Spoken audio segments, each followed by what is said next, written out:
Welcome to all of you. आज हम बात करेंगे जी आगे इंग्लिश ग्रामर के अंदर आपके। कल हमने पढ़ लिया था सेंटेंस क्या होता है जी। आज हम देखेंगे पार्ट ऑफ सेंटेंस की। सेंटेंस के कितने पार्ट होते हैं, सेंटेंस किन किन चीज़ों से मिलकर बना होता है। तो सेंटेंस के मेनली 2 पार्ट्स किए गए हैं जी। कितने पार्ट्स किए गए हैं? 2 पार्ट्स किए गए हैं। देखो 2 कौन कौन से पार्ट किए गए हैं। मान लो ये आपके पास कोई भी सेंटेंस है, उसके कितने टाइप है जी? उसके 2 टाइप होते हैं। कौन कौन से? एक होता है सब्जेक्ट, दूसरा होता है प्रेडिकेट। एक सब्जेक्ट होता है, दूसरा क्या होता है जी? प्रेडिकेट। अब आप कहोगे जी प्रेडिकेट क्या होता है? प्रेडिकेट होता है जी combination of verb and object. ठीक है, वर्ब और ऑब्जेक्ट को इकट्ठा कर दोगे तो वो प्रेडिकेट कहलाता है। यानी प्रेडिकेट में या तो वर्ब मिलेगी या फिर ऑब्जेक्ट मिलेगा, या ऑब्जेक्ट ना हो तो कई बार एडवर्ब भी लिखी होती है ऑब्जेक्ट की जगह। एडवर्ब आपको पता ही है जी, क्रिया विशेषण बोलते हैं हिंदी में। ठीक है, या एडवर्ब लिखी मिलेगी। हम डिटेल से बारे में बात करेंगे, एडवर्ब एडजेक्टिव के बारे में हम पार्ट और स्पीच पढ़ेंगे। ठीक है, यानी सेंटेंस के कितने टाइप होते हैं, अगर आप कितने पार्ट होते हैं तो आप कहोगे जी 2। कौन कौन से? सब्जेक्ट और प्रेडिकेट। प्रेडिकेट के अंदर क्या होता है जी? वर्ब होती है और ऑब्जेक्ट या फिर एडवर्ब होगी आपके पास। ठीक है जी, अब हम देखेंगे सब्जेक्ट क्या होता है। सब्जेक्ट क्या होता है जी? ठीक है,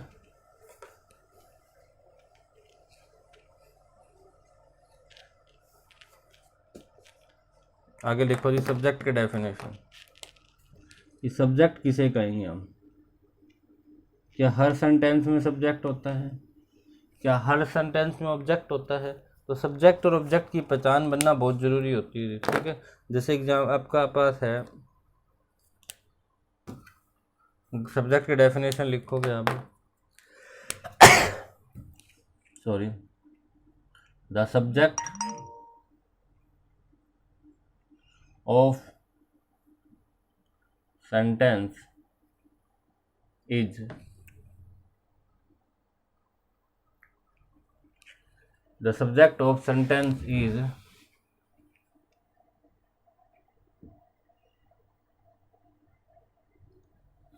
सेंटेंस का पहले मैं आपको नहीं बताता हूँ। सेंटेंस का सब्जेक्ट क्या होगा? जैसे ये है, राम इज गुड बॉय। ये देखो पहले आप, यहाँ राम ये है जी, ये हो गया आपके पास, आप कहोगे सब्जेक्ट। ये बाकी का सारा क्या होगा? प्रेडिकेट। ठीक है, बाकी का सारा क्या कहलाएगा? प्रेडिकेट। सब्जेक्ट क्या होता है? जिसके बारे में हम बात करें, जिसके बारे में हम क्या करें सेंटेंस के अंदर बात करें। तो the subject of sentence is about which we talk. जिसके बारे में हम बात करेंगे वही सेंटेंस का सब्जेक्ट कहलाएगा। वही सेंटेंस का क्या कहलाएगा? सब्जेक्ट कहलाएगा। ठीक है, अब आप ये सोचोगे कि अब Ram is a good boy, इसका सब्जेक्ट किसके बारे में बात हो रही है? यहाँ पे राम के बारे में बात हो रही है। ठीक है, आगे देखो दूसरा, there are some boys playing. ये लिखा आपको, there are some boys playing, वहाँ पे कुछ बच्चे खेल रहे हैं। यहाँ पे किसके बारे में बात होती है? यहाँ देयर आपका सब्जेक्ट नहीं होगा जी, यहाँ पे सम बॉयज आपका सब्जेक्ट बन जाएगा, क्योंकि बात किसके बारे में हो रही है? कौन खेल रहा है वहाँ पे? तो सम में बॉयज खेल रहे हैं। ठीक है, तो ये सब बॉयज क्या बन जाएगा? सब्जेक्ट। यानी एक बात हमेशा ध्यान रखना, जरूरी नहीं है सब्जेक्ट सेंटेंस के बिल्कुल स्टार्टिंग में लिखा मिलेगा, वो कहीं भी लिखा मिल सकता है। तो सब्जेक्ट ऑफ सेंटेंस होगा जिसके बारे में भी बात की जाए ना सेंटेंस के अंदर। कोई भी सेंटेंस दे रखा हो आपके पास, जिसके बारे में उसमें बात हो रही है वही आपका क्या कहलाएगा? सेंटेंस कहलाएगा। जैसे आई गोज टू मार्केट, तो मेरे बारे में बात हो रही है तो मैं आई बन, यहाँ पे सब्जेक्ट बन जाएगा। आपके बारे में बात होगी आप बन जाओगी, तीसरे पर्सन के बारे में बात होगी तो वो तीसरा पर्सन बन जाएगा। यानी सब्जेक्ट ऑफ सेंटेंस होगा अबाउट विच वी टॉक, जिसके बारे में हम बात करते हैं वही आपके पास क्या कहलाता है जी? सब्जेक्ट ऑफ सेंटेंस कहलाता है जी। ठीक है, अब ये बात कहोगे आप कि सब्जेक्ट ऑफ सेंटेंस का पता कैसे करें हम? ठीक है, तो इसके लिए आपको एक काम करना पड़ेगा जी, टू फाइंड सब्जेक्ट।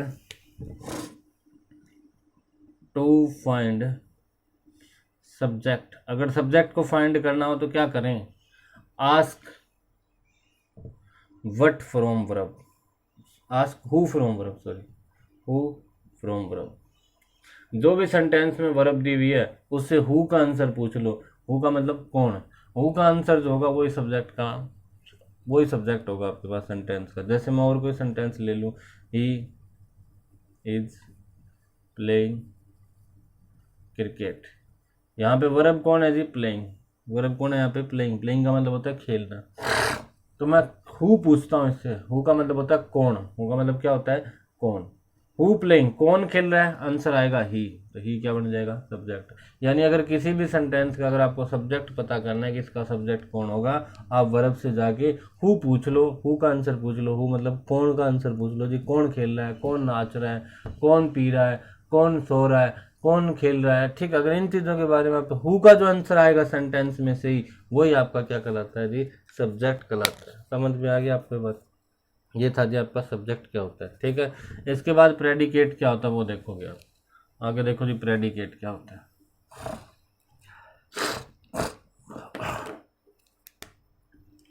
प्रेडिकेट के बारे में देखो जी। प्रेडिकेट क्या करता है, बाकी सारी जो भी सेंटेंस की इंफॉर्मेशन होगी वो सारी किसमें मिलेगी। जैसे he is a good boy, he तो हो गया सब्जेक्ट, बाकी क्या हो गया, गुड बॉय। ये इन्फॉर्मेशन, सारी इन्फॉर्मेशन हो, वह खेल रहा है, नाच रहा है, कुछ भी कर रहा है, ये इन्फॉर्मेशन जो वो काम कर रहा है वो किसके अंदर मिलेगी, आपकी प्रेडिकेट के अंदर मिलेगी। तो प्रेडिकेट की डेफिनेशन क्या होगी जी, प्रेडिकेट टेल्स, प्रेडिकेट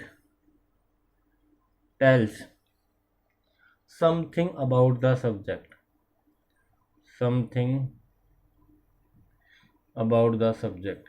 कि प्रेडिकेट क्या करता है जी, प्रेडिकेट सेंटेंस के बारे में, सॉरी सब्जेक्ट के बारे में या सेंटेंस के बारे में इंफॉर्मेशन रखता है। जैसे मैंने आपको एग्जांपल दिए भी थे, और भी लिख सकते हो। आई गोज टू स्कूल, यहाँ गोज कौन जाता है जी, आई। तो आई का आंसर ये बन गया सब्जेक्ट, बाकी सारा क्या कहलाएगा आपका, प्रेडिकेट। ठीक है, इसी तरह और भी लिख सकते हो आप। राम ईट्स एप्पल, तो ईट्स वर्ब है यहाँ पे, खाता, कौन खाता है जी, तो राम। तो सब्जेक्ट हो गया, बाकी सारा क्या कहलाएगा जी, प्रेडिकेट कहलाएगा। समझ में आ गया आपको। सब्जेक्ट वो होगा जिसके बारे में बात की जाए, बाकी का सारा पार्ट क्या कहलाएगा आपका, प्रेडिकेट कहलाएगा जी। समझ आ गई आपको। फिर मैंने आपको बताया था प्रेडिकेट दो चीज़ों से मिलके बना होता है जी, किस से, वर्ब से या फिर ऑब्जेक्ट या फिर एडवर्ब से। ठीक है, ऑब्जेक्ट एडवर्ब भी होगी, वो आपको ऑब्जेक्ट का काम कर रही होगी, वहाँ पे प्रॉपर ऑब्जेक्ट नहीं होगी। ठीक है, अब आप देखोगे जी वर्ब क्या होती है। अब आप देखो वर्ब क्या काम करती है। ठीक है जी, वर्ब शो करती है, आप लिख लीजिएगा, वर्ब शो एक्शन, या तो एक्शन को शो करेगी या फिर स्टेट को शो करेगी। स्टेट मतलब होता है जी अवस्था, या फिर शो करेगी पोजेसिवनेस को, पोजेसिवनेस को, पोजेसिवनेस। पोजेसिवनेस का मतलब होता है जी अधिकार।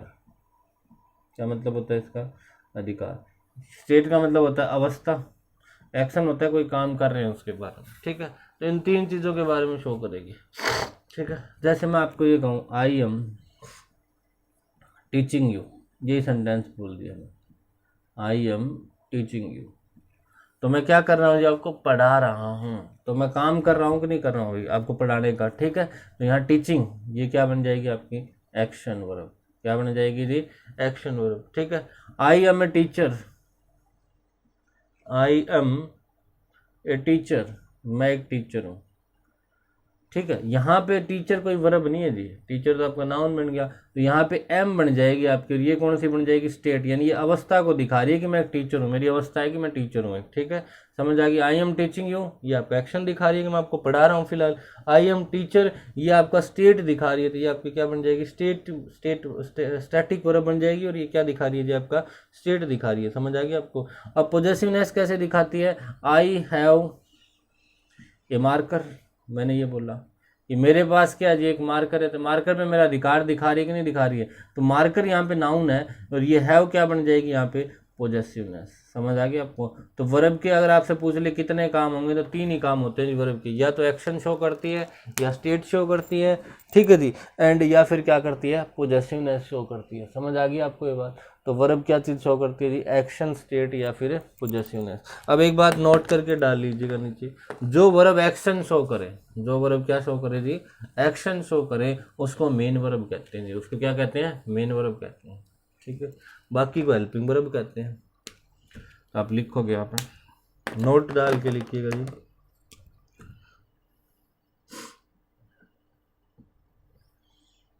वर्ब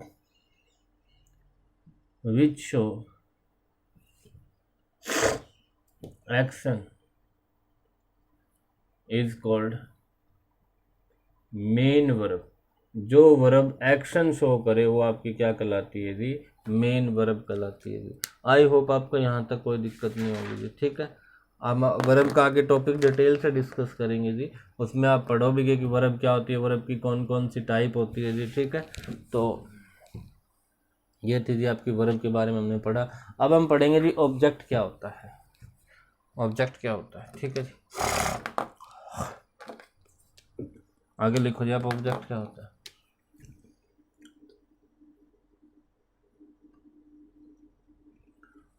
ऑब्जेक्ट के बारे में देखोगे, ऑब्जेक्ट की सिंपल सी डेफिनेशन होगी, जैसे राम खेलता है, ठीक है। तो राम क्या खेलता है, यानी जो भी काम करेंगे हम, जो भी वर्ब होगी वो किसके ऊपर एक्शन शो कर रही है, वही क्या कहलाता है, ऑब्जेक्ट। यानी ऑब्जेक्ट वो पार्ट होता है सेंटेंस का जिसके ऊपर उसका इफेक्ट देखा जाए कि हाँ ये इस पे काम चल रहा है, ठीक है, तो वो कहलाता है ऑब्जेक्ट। ऑब्जेक्ट का मतलब क्या होगा जी, ऑन विच, अगर ऑब्जेक्ट की डेफिनेशन पूछ ले तो आप बताओगे, on which a verb perform an action, on which verb perform an action, जिसके ऊपर आपकी वर्ब एक्शन परफॉर्म करती है उसी को क्या कहा जाता है जी, ऑब्जेक्ट कहा जाता है, ठीक है। जैसे मैं एग्जांपल आपको बताता हूँ, आई एम टीचिंग यू, मैंने ये बोला आपको, आई एम टीचिंग यू। तो मुझे एक बात बताओ, मैं आपको टीच कर रहा हूँ जी, तो जो मेरे टीचिंग करने का इफेक्ट है, ये वर्ब है टीचिंग का, इसका परफॉर्म किसके ऊपर एक्शन किया जा रहा है, मेरे ऊपर तो नहीं किया जा रहा ना, टीच करने का काम तो आपके ऊपर किया जा रहा है, आपको टीच कर रहा हूँ मैं, तो ये यू क्या बन जाएगा, ऑब्जेक्ट। ये आई क्या बन जाएगा यहाँ पे, सब्जेक्ट। और ये क्या बन जाएगी, ये हेल्पिंग वर्ब कहलाती है, आगे बताएंगे आपको हेल्पिंग वर्ब। ये क्या बन जाएगी आपकी, मेन वर्ब। समझ आ गया आपको, पहचान लोगे सब्जेक्ट क्या होता है, वर्ब क्या होती है, ऑब्जेक्ट क्या होता है। सबसे इंपॉर्टेंट काम है सेंटेंस को देखते ही ये पहचानना कि सब्जेक्ट क्या है, ऑब्जेक्ट क्या है, और हेल्पिंग वर्ब क्या और मेन वर्ब क्या। अगर ये चीज़ें पहचान लोगे तो आगे आपको इंग्लिश थोड़ी आसान लगने लग जाएगी जी, ठीक है। अब है ऑब्जेक्ट फाइंड करने के लिए हम क्या करेंगे, तो देखो, to find object, to find object ask verb what और होम, वट और होम। वट का मतलब क्या, होम का मतलब किसे, किसको। अगर क्या या किसके, किसको का आंसर मिले आपको, वो कहलाता है ऑब्जेक्ट। वो क्या कहलाता है जी, ऑब्जेक्ट। समझ आ गया आपको। अगर आपको ऑब्जेक्ट फाइंड करना है तो वर्ब से जाके पूछेगा जी वट या फिर होम का। वट का मतलब क्या, होम का मतलब किसको। अगर वट या होम का जो पार्ट आंसर देगा वही क्या कहलाता है, ऑब्जेक्ट कहलाता है। जैसे मैं आपको एग्जांपल देता हूँ, he plays cricket, he plays cricket. He क्या है जी आपका, प्लेज यहाँ पे वर्ब है, ये वर्ब है, ठीक है। वर्ब से वट का क्वेश्चन पूछो, क्या खेलता है, तो आंसर क्या आएगा, क्रिकेट। तो क्या का आंसर आ गया, तो क्या बन जाएगा, ऑब्जेक्ट।